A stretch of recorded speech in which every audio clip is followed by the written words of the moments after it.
بسم الله الرحمن الرحيم. اللهم صل وسلم على سيدنا محمد. ازيكم يا حبايبي؟ عاملين ايه؟ يا صباح الفل والسعادة عليكم يا حبايبي، وكل سنة وانتم طيبين وفي خير وفي صحة وسعادة.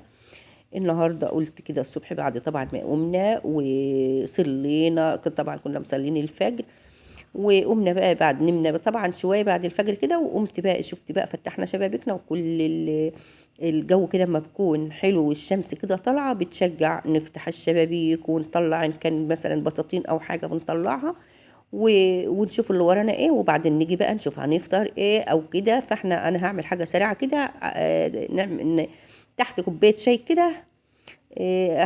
هنعملها سريعة واقتصادية وجميلة. هنعمل ايه؟ هنعمل النهاردة بس اول حاجة حبايب قلبي، شجعونا كده باللايكات بتاعتكم الحلوة الجميلة دي والتعليقات بتاعتكم اللي بتشجعنا، ما تحرمش منكم ابدا ابدا.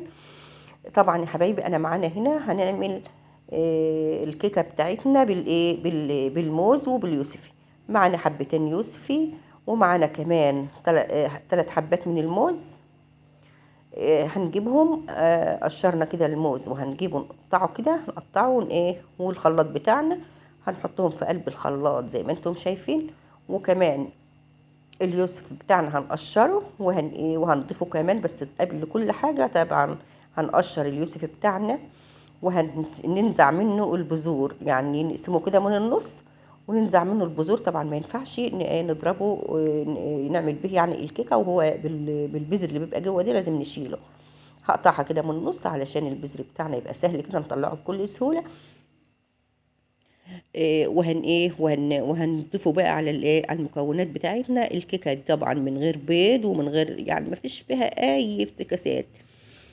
معنا هنا نص كوبايه سكر، وطبعا انا كنت نخله هنا كوبايتين دقيق منخولين، لازم يكونوا منخولين لان الدقيق اما بيكون منخول بيدي للكيكه بتاعتنا هشاشه وبخليها يعني بديها طراوه كده وفي نفس الوقت هش.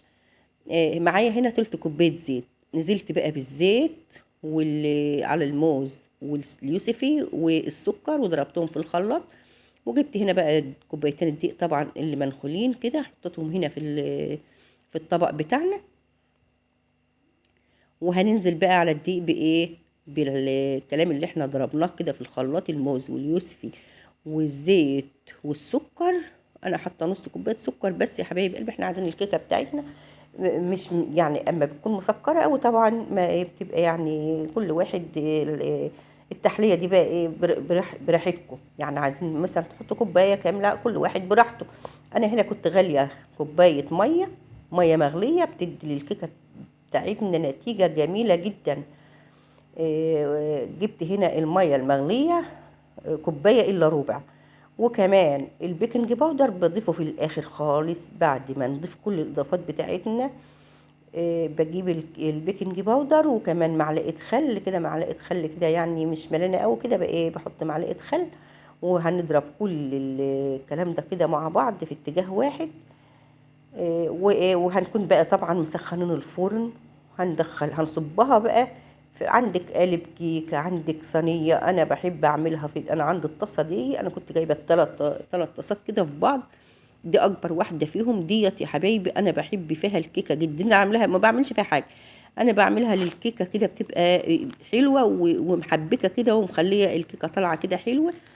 يعني مقاسها حلو. انا عندي الصواني واسعه بس ديت انا برتاح فيها سبحان الله.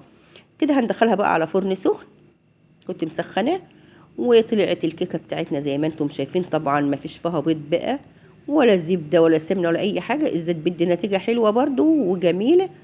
وانا بقطعه هي سخنه، حتى تلاحظوا ان هي كده بتتقطع كده من على الوش ليه سخنه لسه، لان انا عايزه يعني عايزين يعني نفطر يعني. نغير كده ريقنا كده بخرطة كيكة جميلة بالموز كده زي ما انتم شايفين. الموز بقى مخليها جميلة يا حبايبي. وده يا حبايبي الفيديو بتاعنا السريع الجميل، وما تنسوناش في اللايكات يا حبايبي والاشتراك في القناة، ما تحرمش منكم ابدا ابدا. الكيكة بتاعتنا هشة وجميلة، واشوف وشكم على خير في فيديو جديد ان شاء الله.